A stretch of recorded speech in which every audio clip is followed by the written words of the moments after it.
Olá, meus amigos do intestino, tudo bem com vocês? Entrem, fiquem à vontade. Bem-vindos aqui à gravação do nosso podcast ao vivo. O assunto de hoje vai ser barriga inchada. Aquela barriga inchada que tira sua qualidade de vida, tira sua saúde também. Então, se você sofre com isso, ou se você tem alguma amiga, um amigo, uma amiga, principalmente, né, mais no sexo feminino, ou alguém da sua família, manda o link para que ela venha aqui, receba essas informações, troque um papo aqui com a gente, tire a sua dúvida.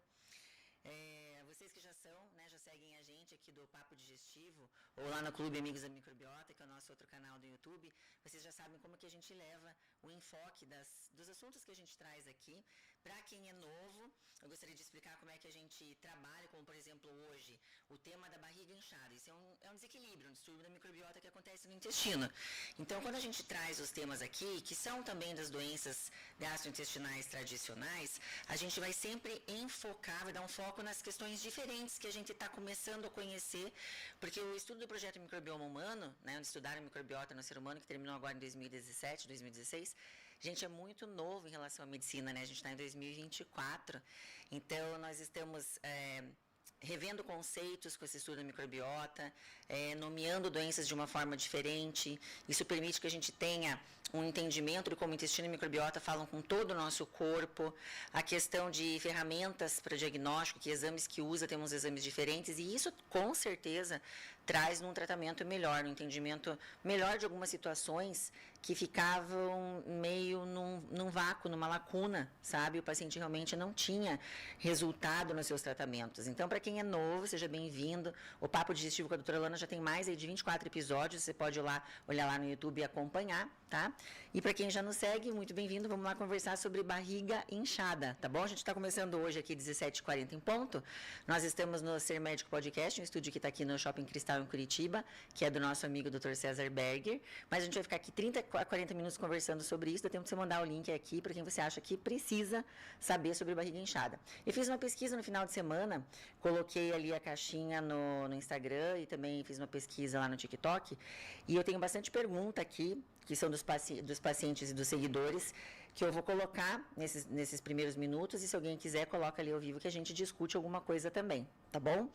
Antes, eu vou explicar o que é essa barriga inchada, que a pessoa pode falar, puxa, eu tenho muita intolerância à lactose, minha barriga fica inchada, será que é isso? Não é essa questão que a gente vai conversar aqui. Nós vamos conversar sobre a barriga inchada, que é um desequilíbrio de bactérias, é uma disbiose, que é esse desequilíbrio, onde a gente tem um grande número de bactérias. Aí o que sempre me perguntam no consultório, e você pode me perguntar também, mas doutora, será que um grande número de bactérias não é legal? Eu tenho estudado sobre o intestino, eu tenho me informado e vejo que grande quantidade de bactéria é bom. Tá certo você, isso é ótimo, maravilhoso, é inclusive um marcador de saúde, né, que a gente avalia, mas isso lá no seu intestino grosso, que é essa moldura do intestino, né, essa alça que tem aqui, fica moldando emoldurando a nossa barriga. Ali é bom ter bastante bactéria, tá? E essas bactérias, elas recebem o que a gente não aproveitou da digestão, o que a gente não ocupa, e elas fermentam esse resto, para nós é um resto. E ali no intestino grosso, essa fermentação, essa digestão bacteriana gera uma quantidade de gases, mas aí isso é um processo normal. Na SIBO, que é esse desequilíbrio, a gente vai ter uma grande quantidade de bactérias no intestino delgado, que são as alças finas. E aqui acontece um porém. O intestino delgado ele recebe a comida que sai do nosso estômago. Então, se a gente tem uma grande quantidade de bactérias chegando aqui no intestino delgado e querendo fermentar e digerir a nossa comida, como ela faz lá com aquelas fibras que a gente não usa mais, aqui é um problema. Porque daí as bactérias, primeiro, nessa fermentação, nessa digestão bacteriana, geram gases. Então, é importante você saber que sempre que tem a geração de gases, não é um processo natural, né, em grande quantidade assim. Por quê? Porque as nossas células humanas não produzem gases, então se está com a barriga muito distendida no final do dia, são essas bactérias em excesso que estão produzindo. Essas alças, elas já são mais finas, mais delicadas, muito inervadas, e essa quantidade exagerada de gases lá dentro leva à dor que você tem, né? Então a pessoa pode ter uma grande distensão, principalmente no final do dia, porque daí você vai comendo, você vai alimentando, essas bactérias elas vão fermentando no final do dia pior. Tem gente que não consegue dormir à noite pela quantidade de gases, muito arroto. Às vezes tem dificuldade de soltar esses gases, porque essas alças ficam muito distendidas e o intestino não consegue fazer a movimentação para eliminar. E o segundo problema é que essas bactérias, se elas estão comendo a tua comida, você fica sem os nutrientes. E aí você pode apresentar não só esses sintomas gastrointestinais, que é essa distensão, né? Acorda com a barriga plana, no final do dia vai ficando gigante. Pode ter a diarreia ou a constipação, dependendo do tipo de bactéria que está ali. Você vai ter sintomas sistêmicos. Porque se você não está se nutrindo bem, não está chegando coisa para você, porque essas bactérias ali estão roubando no meio do caminho, você pode sentir cansaço crônico, queda de cabelo, falta de foco de concentração ou alteração no humor, porque você não monta os neurotransmissores.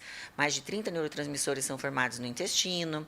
E aí vai, gente, pode ter vários efeitos sistêmicos, mas isso é para um outro podcast onde a gente vai falar dos sintomas, tá bom? Tem bastante material já lá para vocês acompanharem, mas por hora eu gostaria de fazer essa explicação para vocês começarem a entender as perguntas que eu recebi e como é que a gente vai responder aqui, tá bom?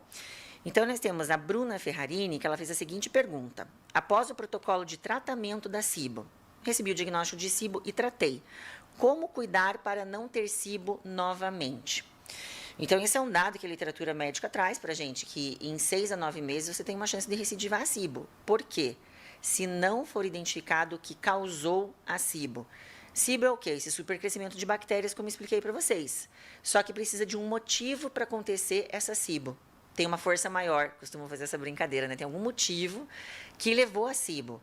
Qual que pode ser esse motivo? Qualquer coisa que modifique a contração do intestino, deixando mais lento, e uma grande causa também é a diminuição do ácido clorídrico do estômago, principalmente esses dois somados. Aí você tem uma dupla poderosa para formar SIBO, porque o ácido clorídrico, ele é um controlador de bactérias no nosso corpo, tá? Então, como por exemplo, hipotireoidismo não tratado, a gente precisa de um T3, um hormônio funcionante para a produção de ácido clorídrico. A gente precisa do T3 para uma movimentação intestinal adequada. Então, se você tem um hipotireoidismo que você não trata, você pode até identificar SIBO, faz o exame, tem o SIBO, viu lá que deu grande quantidade de bactérias no exame que eu já vou explicar aqui. E daí tratou a SIBO, que é tomar antibiótico. Só fez isso. Se você não corrigiu esse hipotireoidismo, ali na frente você vai encontrar SIBO de novo. Tá? Então, como eu faço para não ter SIBO novamente? Descobrir a causa da SIBO. As causas mais comuns, a gente tem endometriose, hipotireoidismo, cirurgias na barriga, principalmente a cirurgia bariátrica, a gente está muito ligada com SIBO, as doenças inflamatórias intestinais, principalmente a doença de Crohn, a doença celíaca. São todas questões que devem ser tratadas, né? Ou se você já tem um diagnóstico, essas são doenças que podem agudizar em algum momento da vida, né? Você tem uma doença de Crohn controlada, mas às vezes ela agudiza e pode fazer junto SIBO. Então, para não recidivar SIBO, tratar sempre a causa. Sempre pergunte para o seu médico, mas por que eu fiz SIBO? Tá? Para daí você tratar essas duas causas aí. Gente, Samara Heinzenheder. Difícil o nome aqui, hein, Larinha? Vai lá, Samara. Qual o tratamento? Basicamente, gente, quando nós temos um supercrescimento de bactérias, e isso não é só no intestino, mas no nosso corpo, cresceu bactéria, a gente tem que tratar antibiótico. No intestino não vai ser diferente, tá bom? Então, se eu tenho um supercrescimento de bactérias, nós temos que tratar com antibiótico. Qual antibiótico, se é uma combinação de antibióticos, o tempo que você vai tomar, se você vai precisar repetir um ciclo, 2 ou 3 de antibiótico, quem vai decidir isso é o seu médico.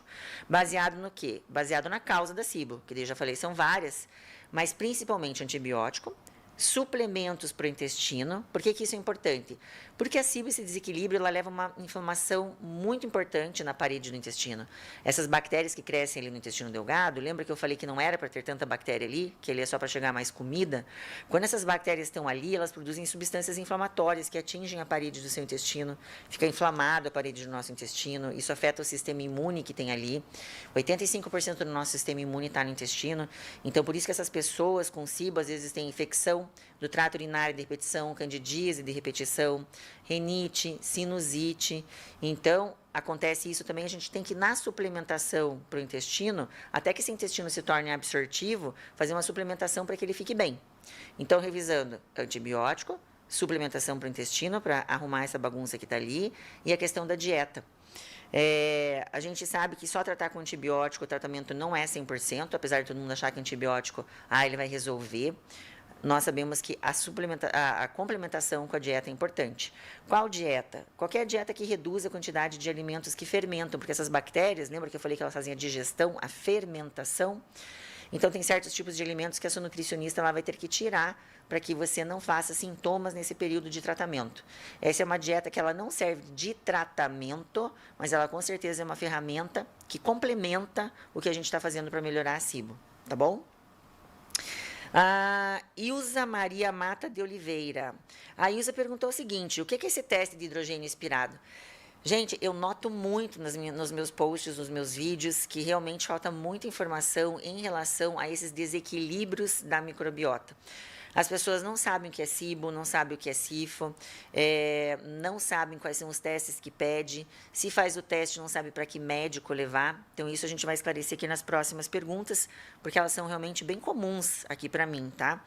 Então, o que é o teste de hidrogênio expirado? Antes disso, eu gostaria de falar dos exames que a gente tem na medicina tradicional. O que a gente tem na medicina tradicional? Nós temos os exames de sangue, os exames de imagem, como endoscopia, né, dentro da parte de coloprocto, gastro, endoscopia, colono, ultrassom, tomografia, ressonância, enterorressonância. Então, quem vai chegar para fazer esse teste de hidrogênio expirado, normalmente é um paciente que já passou por esses exames. E para a gente pedir o teste de hidrogênio expirado, é importante antes ter feito essa pesquisa mesmo, para ver se não tem nada que a gente veja, nada orgânico, não tem uma erosão, não tem uma úlcera, não tem um divertículo, não tem uma doença de Crohn, não tem uma retocolite. Então, a gente vai identificar se não tem nada. Visto que a gente faz todos esses exames, e é o que a maioria dos pacientes que chegam até mim apresentam, doutora, eu fiz todos os exames e deram normais. Essa é uma boa oportunidade de pedir esse exame, o teste de hidrogênio expirado. Por quê? Porque você já fez todos os outros exames que pesquisam as coisas que a gente vê.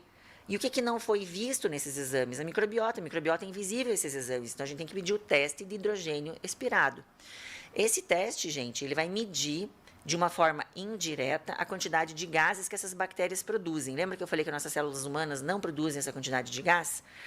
Então, é o seguinte, esse teste ele é feito sem sedação, ele é feito no consultório, ele é um teste tranquilo, pode ser feito pelo médico ou por um técnico. Você vai chegar no consultório, tem um preparo, né, que a clínica vai te passar. Aqui em Curitiba tem 2 lugares que fazem, a minha clínica é uma. Então, a gente manda um preparo um dia antes para o paciente. Ele chega lá, tem que ser em jejum, tá? E a gente vai oferecer para ele um copo de água com um substrato. O que é esse substrato? O substrato é uma comidinha para a bactéria. Então, se você tem esse super crescimento de bactérias, quando chegar essa comida, elas fazem a festa. Então, essa água vai passando na tua boca, no teu esôfago, no teu estômago, vai chegar lá no intestino, as bactérias ali, boca aberta, esperando comida. Chegou o substrato, elas fermentam esse substrato. Essa fermentação gera gases. Esse gás, gente, ele não fica dentro do intestino. Parte dele, sim, pode sair em forma de arroto, porque é grande quantidade de gás, faz muita pressão, e parte pode sair em gases. Mas uma parte desses gases, eles passam para a parede do intestino. O que significa? Eles fazem a troca e vão para os vasos que nutrem o intestino.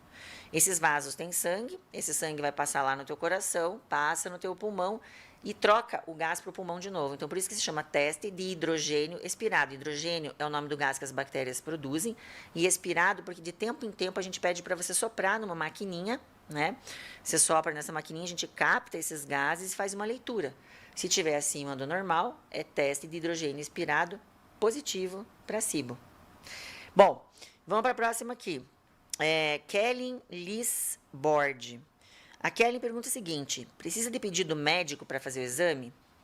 Olha, se você chegar numa clínica que faz exame particular, você até consegue sem. Mas acho que esse não é o caso, né? Sempre que a gente vai fazer um teste, principalmente esse que já é um teste em fase assim, final de avaliação do paciente, eu acho que ele fica meio sem sentido se chegar lá e fazer um teste, você não ter um médico te acompanhando, não ter alguém te ajudando, só ter um resultado de um exame. E a interpretação desse teste precisa de uma pessoa com prática, porque a gente pode fazer várias avaliações ali, várias conclusões. Então, é interessante você ter alguém te acompanhando. O pedido médico, qualquer médico que queira te ajudar pode fazer. Se você não tem ainda acompanhamento de um gastro ou de um coloprocto, aí você pode chegar para o seu ginecologista, por exemplo. Pode perguntar para o seu uro, né? Porque muita gente fala, doutora, você só fala que mulher tem isso, né? Não é. É que as causas da SIBO são mais cirurgias, né? Geralmente mulher com cesárea, aí tem a questão de endometriose, hipotireoidismo, são todas as questões mais comuns nas mulheres, mas eu tenho bastante paciente masculino, tá? Que tem SIBO. Então, pode pedir para o urologista, pode pedir seu clínico geral, você chega lá e fala, doutor, pede um teste de hidrogênio expirado para eu fazer, por favor, porque eu acho que eu tô com SIBO. O seu médico vai pedir, Aí ele vai fazer a leitura do exame ali com você. E se for o caso, encaminha para um gastro, né? Essa especialidade que também me perguntam muito, tá, doutor, eu tenho teste positivo, quem que vai me tratar? Mais indicado é o gastroenterologista, tá? Ou alguém que tenha pesquisa nessa estudo, né, nessas alterações de microbiota. Porque mesmo não são todos os gastros que se dispuseram a acompanhar esses estudos novos, então tem que perguntar ou ligar numa clínica, ou querer marcar consulta com o gastro, ele atende essas alterações, esses desvios da microbiota, sim, daí você leva o teste lá, ele vai te atender. E daí ele vai conseguir identificar o que causou a SIBO e tratar essa SIBO para você, tá bom? Vamos lá. Próxima. Eunilde Pereira. Eunilde Pereira me perguntou se esse é um exame caro. Então, para responder essa pergunta, eu fiz uma pesquisa, né? Eu e a secretária lá na clínica, a gente fez uma pesquisa. Esse exame, no Brasil, ele roda entre 450 a 600 reais. É um exame que se fica 3 horas na clínica, né? Tem gente que faz de 2 horas, eu não indico. Os protocolos internacionais, eles pedem para que a gente faça 3 horas. Esse exame se realiza em 3 horas, em que você bebe e vai captando o ar, né, vai medindo ali até completar esses minutos aí das 3 horas. Então, ele gira em torno de 450 e 600 reais. Aí, esses dias, uma menina do Rio entrou ali no meu TikTok e falou que lá eles estão cobrando 800. E eu também já vi paciente que chegou lá na clínica e falou que cobraram 300.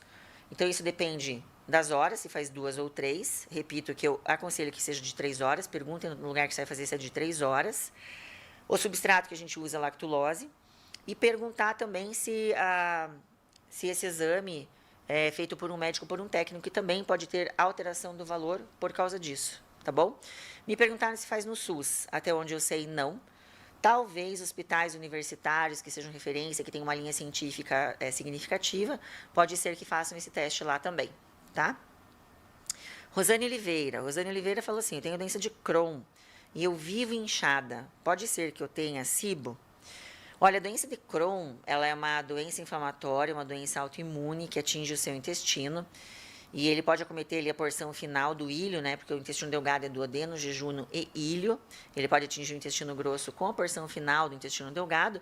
E nessa inflamação, o seu intestino ele fica sem uma contração adequada.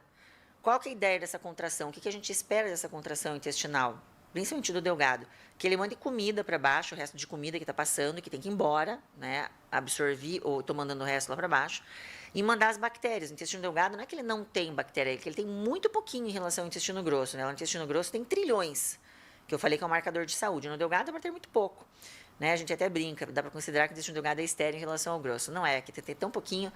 E a movimentação intestinal é para mandar tudo isso para baixo. Porque imagina num lugar quente, que é o intestino, a nossa barriga, tem umidade, tem água, hidratação com bactéria e comida junto. Ela começa a comer isso daí, começa a fermentar e vai te dar problema. Então, essa movimentação tem que estar legal. E na doença de Crohn, a gente tem uma inflamação da parede, né? O intestino fica inflamado, ele fica mais inchado. E quando vem a contração, ela encontra esse segmento inflamado, não manda direito tudo lá para baixo. Aí pode começar, em cima da doença de Crohn, você ter uma SIBO. Então, às vezes, você está tratando a doença de Crohn, mas se não identificar e não tratar a SIBO, você vai ter a sensação que a tua doença de Crohn está maltratada. Mas às vezes não é isso. São duas situações sobrepostas, tá? Então, é comum, Rosane, confundir, tá? E só tem que falar com o médico para dar uma olhadinha nisso daí, tá? Aqui no TikTok, né, não vem o nome. Gente, tô adorando o TikTok, né? Eu não usava, viu, Lara? Tô adorando, ela é muito mais rápido, muito mais, sabe, dinâmico, bastante pergunta. Tô adorando o TikTok, eu já virei agora fã do TikTok. Bom, e lá me perguntaram o seguinte, o que a endometriose tem a ver com o intestino? Eu fico com a minha barriga inchada, sempre muito inchada, não é só no período menstrual. Eu escutei falar sobre SIBO, eu tenho dúvida se eu posso ter endometriose com SIBO. Gente, isso é uma causa bem comum, tá? É uma causa bem comum, porque lembra que eu falei que tudo que diminua a movimentação, né, do intestino pode levar a essa questão de SIBO. O que acontece lá? Endometriose são focos, são pedacinhos de endométrio fora do útero.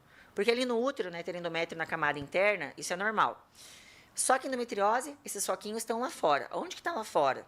Pode estar na sua parede abdominal, pode estar na tua via urinária, pode estar perto da vagina, pode estar lá nos ovários, pode estar sentado em cima do teu intestino. toda vez que você menstrua, esses focos, eles sofrem ação hormonal igual ao endométrio que está dentro do útero, né? Então, todo mês você tem um estímulo. Isso aqui é o que ela perguntou. Minha barriga está sempre inchada, mas piora na menstruação. Então, o que acontece? Esses foquinhos sobre ação hormonal, eles inflamam. E lembra que eu falei que tudo que inflama, se esse foquinho está em cima do intestino, ele inflamando, ele inflama a parede do intestino também. E a movimentação no intestino fica mais lenta. De novo, acumula bactéria, acumula comida e começa a fazer SIBO. Então, endometriose e SIBO são duas coisas bem comuns. Eu pego muita menina com isso. E se não controlar a endometriose, lembra que eu falei no começo, tem que sempre tratar a causa para a gente conseguir se ver livre de SIBO. Então, se a pessoa trata SIBO, mas não curou a endometriose, né, não bloqueou, curar não existe, né, gente? Desculpa a palavra, porque essa é uma doença crônica infiltrativa e ela não tem cura, ela tem controle. Então, se você não controlar a endometriose, a SIBO vai ficar repetindo de tempo em tempo também, tá? Então, aqui a minha seguidora do TikTok tem razão. Tem a ver e tem que tratar as duas, tá bom? Outra perguntinha aqui. Fui diagnosticada com SIBO e eu noto que eu tenho muita perda de cabelo, tô muito cansada e sem energia para nada. Né? Ali no resto da pergunta ela fica com dúvida se isso pode vir de SIBO ou não. Super vem, gente. E por quê? Lembra que eu falei que as bactérias estão lá num lugar em que é para o nosso intestino receber comida? Então, seu intestino está ali recebendo comida, essa comida está entrando em você, está recebendo os nutrientes, né? Está recebendo os aminoácidos, os carboidratos, as gorduras, as vitaminas e está tudo certo. Quando tem SIBO, que essas bactérias fizeram a famosa festa penetra, elas saíram lá no intestino grosso, estão no teu intestino delgado, não foram convidadas, estão comendo a sua comida e não saem. O que acontece? Você começa a ficar desnutrido. Na literatura científica tem a médio e longo prazo, sabe o quê? Descrição de osteopenia, osteoporose, tem várias outras complicações. Então, para o paciente, às vezes é só uma barriga inchada, mas nós sabemos que SIBO é uma condição bem complexa que pode não só atingir seu intestino, mas todo o teu corpo. Então, aqui tem duas questões que podem levar a esses sintomas que essa pessoa aqui do TikTok me mandou. Primeiro, o seguinte, se come da tua comida, você não recebe. Então, você pode ficar com perda de cabelo, porque o nosso cabelo, gente, cabelo, pele e unha, são anexos em medicina. Então, se a gente tem falta de alguma coisa no nosso corpo, esses são os primeiros lugares onde a gente começa a sentir a falta, né? O teu corpo não vai selecionar o cabelo se ele tem coisa mais importante para nutrir. Então, você pode sentir perda de cabelo, cansaço, porque se o nutriente não está passando pela barreira do intestino e você não recebe, você vai ficar realmente cansada. Não monta os neurotransmissores, nós precisamos dos alimentos, dos aminoácidos para formar os neurotransmissores. Esses que conferem para a gente um sono bacana, que deixa que a gente fique menos ansioso, menos deprimido, mais controlado, menos irritado, com menos compulsão. Então, se a gente tem falta de alimento ou falta dos tijolinhos para construir os neurotransmissores, você pode sentir tudo isso. Cansaço crônico, irritabilidade, problema no sono, problema no seu humor, falta de foco e de concentração. E além do que, essa inflamação que tem ali na parede do intestino, por essas bactérias que cresceram demais e ficam ali no seu intestino inflamando, esses sinais inflamatórios, eles não ficam só no intestino também, eles sinalizam para o resto do corpo. Então, a pessoa pode ter dor de cabeça, pode ter alergias na pele, tudo isso decorre dessa questão intestinal. E é importante a gente falar desses sintomas extraintestinais, porque às vezes a pessoa pensa, bom, problema no intestino é só quando dá no intestino. E às vezes ela acaba se acostumando com os gases e ela não vê que tudo que ela está sentindo, um problema na pele, a candidíase de repetição, o cansaço, o cabelo que cai, tem tudo a ver com o intestino. Então, acho que uma das grandes funções nossa é mostrar para o paciente que o intestino se comunica com todo o resto do corpo. Né? Eu costumo dizer que o que acontece em Las Vegas fica em Las Vegas. O que acontece no intestino, não fica no intestino, gente, ele sinaliza. Então, se você tem esses sintomas fora do intestino que estão gritando ali para você, tem que dar uma olhadinha no intestino. Ah, sim, o intestino está com gases. Tem que pesquisar, porque pode ser que a origem dos seus problemas seja aqui, tá? Outra perguntinha aqui.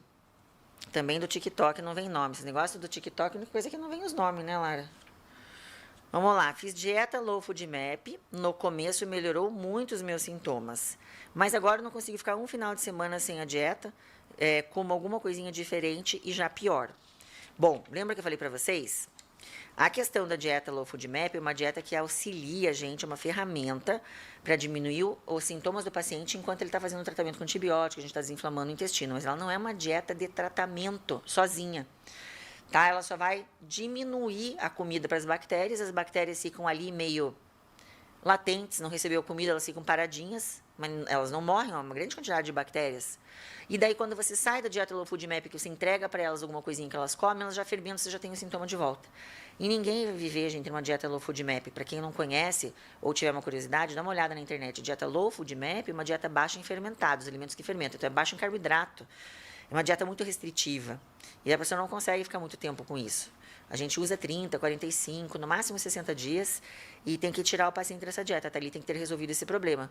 Porque senão vai ter um grande problema de nutrição, social e realmente insatisfação com a dieta, porque vai ficar uma restrição e está perdendo tempo, não está tratando. Porque essa dieta ela não trata, ela é só sintomática, ela faz alívio dos sintomas por um período. Tá bom? Izzy Silva. A minha barriga só incha à noite. O médico falou que eu sou cheia de gases mesmo, que é normal. Gases tem cura? Então vamos ver aqui. O que acontece? Gases é normal, né, gente? Eu tô falando aqui de outra situação. Gases é normal. Você saiu, foi na casa da tua mãe, foi num quilo, tem mais fibra, comeu, vai ter um pouco mais de gases. Mas a gente produz, em média, de meio 1,5 litro de gases por dia. Na SIBO, calcula-se que até 5 litros de gases. Tem um excesso de bactéria, tá dando comida para elas, vai ter um excesso de gases. Então, não é só tô com um pouquinho de gases, não. Esses gases é assim, ó, você acorda com a tua barriga plana e no final a partir do almoço, você já começa a comer, você já começa a sentir, pô, minha barriga já está inchada. Você já abre o botão de uma calça e do meio do dia pro final do dia vai aumentando muito a tua barriga. Vai ficando super inchada. Eu tenho meninas que mandam foto que realmente parece que tá grávida. É muito inchada mesmo, por isso esses litros de gases que produzem ali, tá? E esses gases pressionam a barriga, tem que abrir o botão de uma calça, não consegue usar roupa justa, esses gases começam a sair para cima, que é arroto, ou sai por baixo. Tem gente que não vai na academia, que tem medo de perder esses gases, que é muita pressão. Então, não é só, eu tô com um pouco de gases, hoje eu tenho, hoje eu não tenho, semana que vem eu tenho, na outra eu não tenho. A SIBO, ela se repete quase todos os dias, e é essa característica muito importante, muito significativa. O paciente sempre vai falar isso. Não como, tô ótimo. Como, começa a aparecer e só vai aumentando durante o dia. Isso é bem característico da SIBO. Então, se você tem essa característica de gases, convém pesquisar mais, tá bom? Não se contente com isso é normal. Porque quando a gente tem sintoma, a gente já tem desbiose, que é esse desequilíbrio de bactérias. Se tem desequilíbrio de bactérias, você tem alguma coisa que merece ser pesquisada. Então, esse negócio de, eu tenho gás, eu tenho dor, eu tenho diarreia, isso é normal. Pode ter certeza que não, tá bom? Não é coisa da sua cabeça. Outra coisa, hoje eu não vim com computador, gente. Hoje eu vim aqui com o meu caderninho. Vem aqui, ó. Fabiane Leite Sescon. E se depois do antibiótico, ao voltar gradativamente com os alimentos, né? Saiu da dieta Low Food Map, tá começando a colocar todos os alimentos de volta. Me sentir com estufamento novamente. Será necessário tomar antibiótico de novo? Olha, aqui tem duas situações, né? Primeiro, não foi tratada a causa. Lembra que eu falei? A pessoa começa a tomar antibiótico, fica maravilhosa nos primeiros dias. Nossa, doutora, que mágico, sumiram todos os meus gases, estou super feliz, né? Então, a pessoa começa a ficar ótima. Só que quando vai acabando o antibiótico, ela começa a perceber que começa a voltar os gases. E aqui, como eu não conheço o paciente, não conheço o caso aqui da Fabiane, mas aqui eu já imagino duas situações. Primeiro, não foi tratada a causa. Então, quando ela largar o antibiótico ou a suplementação, a dieta vai voltar a SIBO, isso é uma certeza. Ou ela tem uma SIBO muito grande, muito significativa. E às vezes a gente precisa fazer 2, 3, às vezes até 4 ciclos, gente, de antibiótico, tá? Então, ele tem que avaliar o caso dela para ver como é que vai proceder aqui ao tratamento da Fabiane, tá bom? Tem alguma pergunta aí, Lara? Qual? Como diagnosticar SIBO? Então, SIBO é Alessandro, né? Alessandro é assim, ó. A gente tem que fazer um teste para olhar a microbiota, porque os testes normais da medicina, endoscopia, colono, não conseguem detectar a microbiota. Então, como o SIBO é um desequilíbrio das bactérias, a gente tem que achar esse desequilíbrio. E a gente acha através do teste de hidrogênio inspirado, que eu expliquei aqui no comecinho, não sei se você chegou a escutar. Que é um teste em que a gente vai avaliar a quantidade de gases que essas bactérias produzem. Porque SIBO é uma disbiose, é um desequilíbrio que a gente tem uma quantidade maior de bactérias. Todo mundo pensa, né, que quando tem uma disbiose, nossa, eu tô com pouca bactéria. Então, eu preciso pôr probiótico. Essa é uma coisa que eu já vou falar para vocês também. Então, não é isso que acontece na SIBO. SIBO é um desequilíbrio onde a gente tem uma quantidade maior de bactérias num lugar errado. Então, o que acontece? Esse teste, a gente vai dar uma substância para o paciente. Você dá uma olhadinha ali no começo, tá? Para não explicar de novo aqui. Você vai dar uma olhadinha ali como é que faz. Você ganha um líquido na clínica com uma comidinha de bactéria. Você vai ingerir esse líquido. E quando chega ali no teu intestino, quando tem essa grande quantidade de bactérias, elas fermentam, produzem os gases. Esses gases a gente consegue... através da movimentação deles no nosso corpo, eles param no pulmão, se assopram numa maquininha e a gente consegue medir esses gases, é uma avaliação indireta, né? A gente não vê as bactérias, mas vê os gases que elas produzem. E daí a gente faz o diagnóstico de SIBO. Então, é teste de hidrogênio inspirado. Muita gente não conhece, não sabe o que é, se assusta quando eu falo. Mas é o único teste que a gente tem hoje para fazer essa avaliação aí, tá bom? Vamos ver o que mais aqui. Essa já foi, Será que terminou aqui, Lara? O cabelo cai. Aqui, ó. Solange Gomes. Tomei probiótico por conta própria. E sentiu que constipou mais ainda e piorou. Ficou com a barriga super inchada. O que acontece aqui? Gente, probiótico é uma tentação. É uma tentação. Qual que é a definição de probiótico? Micro-organismos vivos que, ao serem ingeridos na quantidade adequada, conferem benefício ao hospedeiro. Ninguém acha que vai passar mal com probiótico, né? Então, quando vê uma barriga inchada, já fez um monte de exame, já fez um monte de coisa, às vezes a pessoa que está te atendendo fala assim, o que está faltando é probiótico. Toma probiótico. A Solange até que ela ainda confessou, ela tomou por conta própria, tá? Eu acho que é desespero, né? A pessoa começa a fazer os exames, não dá nada, não tem uma resposta, e a pessoa pensa assim, gente... Com certeza está faltando um probiótico aqui. Lembra que eu falei que é um excesso de bactéria? Então, você vai jogar mais bactéria ainda num lugar que já está cheio de bactéria, vai fermentar mais ainda. Foi o que ela falou aqui, ó, constipou e a barriga ficou mais inchada. Porque nesse caso, não é que eu sou contra probiótico, mas é que o probiótico ele tem que ser muito bem indicado. Né? No Brasil, o que a gente tem? O gênero, a espécie, né? Por exemplo, Lactobacillus acidófilos. Só falta uma coisinha aqui no final, que é um número. Porque, por exemplo, a gente tem bactérias que com o mesmo nome e sobrenome, quando muda o número, muda a função. Então, não é tão simples assim, sabe, pessoal? Toma esse pool de probiótico que vai melhorar, ou que vai fazer certa função ou não. Não é assim que funciona. Então, se ele está bem indicado, se o médico te avaliou, ele tem experiência em prescrever probiótico e te prescreveu, ok. Agora, na SIBO, em especial, né, que essa pergunta que foi tirada de uma postagem de SIBO, ela estava com a barriga inchada, já piorou com o probiótico, né? Ela já estava com a barriga inchada, não tinha solução, fez os exames, ela falou, vou tomar o probiótico, que é isso que falta. Não deu certo. E na SIBO não vai dar certo mesmo. Tem alguns estudos em que agora eles já estão vendo algumas bactérias que quando a gente ingere probiótico, né, elas competem com essas que estão crescendo ali na SIBO. Estão estudando muito esse desequilíbrio de bactérias do intestino delgado. Mas não é nada, gente, que a gente possa pegar de um trabalho científico, jogar na nossa prática clínica e ter um efeito com certeza benéfico para vocês, paciente, tá bom? Então, nessa hora da SIBO, por favor, muita calma com os probióticos, tá ok? Rosângela Santos. Fui em vários médicos, fiz vários exames e tudo normal, mas ainda com sintomas da barriga inchada, né? Então, gente, o que acontece aqui? É bem isso que eu recebo o paciente. É um paciente que já fez vários caminhos, às vezes vários médicos, não é sempre nem gastro, nem coloprocto, e continua com a barriga inchada. O paciente desanima e às vezes acaba tomando ali, que nem a Solange, uma atitude por conta própria de tomar o probiótico.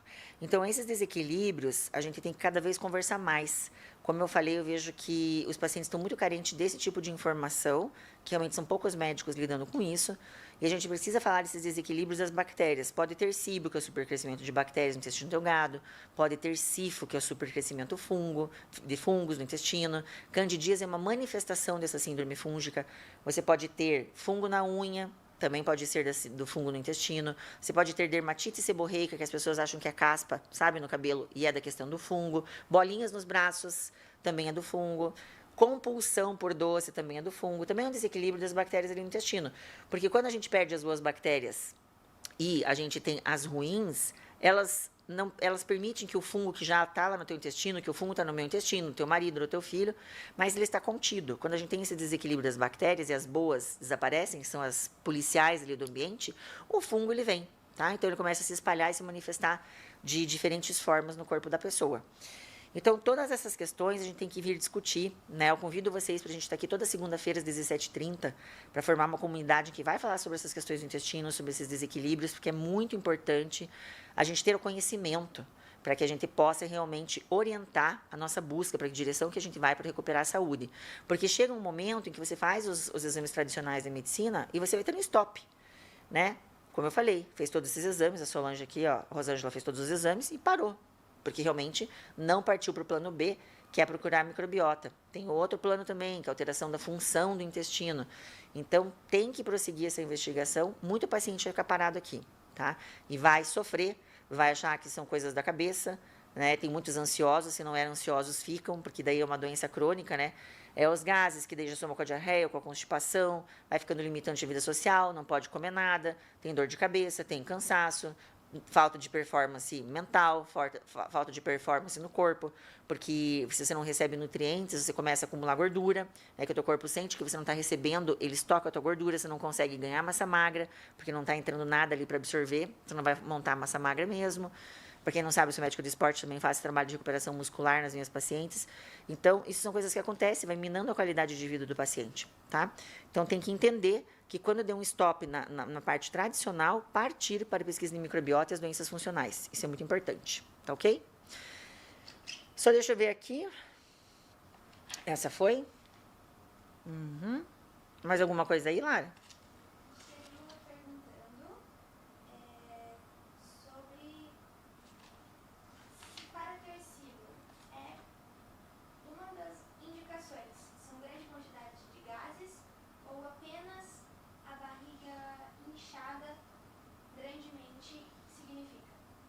O que significa SIBO? Se é só gases ou barriga inchada, é isso? Isso. Qual é o nome da pessoa aí? Aqui não está aparecendo porque foi na live. Ah, tá. Então, deixa eu responder essa pergunta. Isso é importante, né? Isso vai da gente perguntar e conversar muito com o paciente. O que acontece quando a barriga está inchada? A gente acha que quando tem gases, você sempre vai soltar gases. E nem sempre acontece isso. Muitos dos pacientes, eles sentem a barriga inchada, só que essa barriga inchada, como eu falei, ela tem que ter relação com a alimentação. Se você está sem comer, se acordou, normalmente a tua barriga vai estar plana. Eu sempre brinco que a gente acorda plena, né, com a barriga top, e no final do dia já não está mais assim, está super inchada. Então, tem a ver com a alimentação. Então, você come, está em jejum, está ótimo, vai comendo, ela vai aumentando, ela vai distendendo, vai ficando inchada. Necessariamente, você não solta os gases. Às vezes, você incha tanto a tua barriga que as tuas alças do intestino lá dentro, elas ficam sem capacidade de se mover, de expulsar esse gás. Então, a pessoa nem sempre tem barriga inchada e gases. Às vezes, ela tem barriga inchada e dificuldade de soltar os gases. Então, ela não relaciona com os gases. Ela só pensa, puxa, minha barriga incha. Mas, na verdade, pode estar inchando por cima também. Tá ok? Gente, acho que era isso. Já deu 36 minutos de perguntas. Tem mais alguma coisa aí, Lara? Senão a gente... A gente tem um comentário do Diego. Comentário do Diego. Vamos lá, Diego.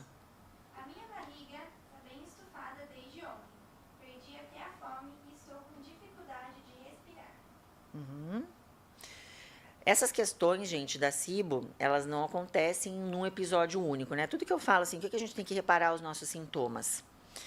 Os nossos sintomas, eles têm que ter uma certa visita na gente, né? Ah, então um dia eu fui não comi num lugar errado, ou comi uma coisa diferente, ou me estressei, ou tomei um medicamento. A gente não percebe isso, quanto isso influencia a nossa microbiota já de cara.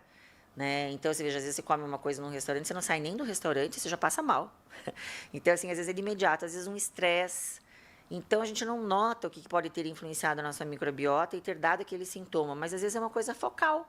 Às vezes se estressou, a barriga inchou. Eu vou falar sobre isso lá nos meus podcasts, nos meus vídeos lá, para quem quiser acompanhar, o quanto o estresse pode inchar a tua barriga, porque a gente tem uma comunicação da parte por isso que o intestino é segundo cérebro, né? Ele comunica muito com a nossa parte nervosa, que se a gente se incomoda, a gente pode ter sintoma intestinal. Então, às vezes, esse inchaço, ele foi só pontual, foi só uma vez. Tem que observar se isso persiste.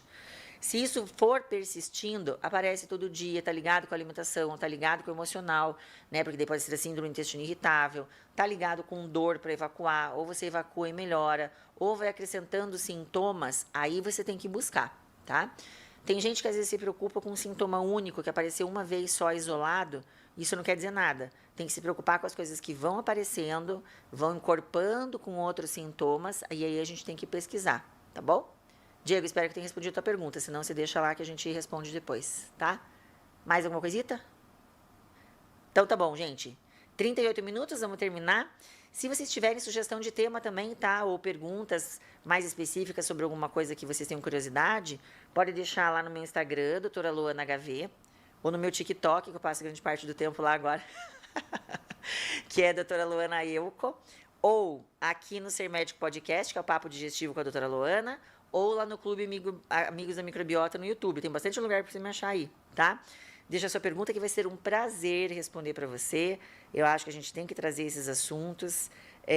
Às vezes no começo parece difícil, né? Mas quando vocês começam a acompanhar e ver os relatos, eu tenho trazido bastante paciente aqui e as pessoas vêm trazendo suas experiências, vão se identificando. Puxa, eu tenho hipotireoidismo, pode ter SIBO, fiz uma cirurgia, pode ser que eu tenha SIBO, eu tenho uma doença inflamatória, várias outras causas, vocês se identificam e vocês vão indo na direção certa para buscar o resultado para vocês, né? Porque se a gente não tem um diagnóstico, vai ficar sofrendo a vida inteira. Então, é importante.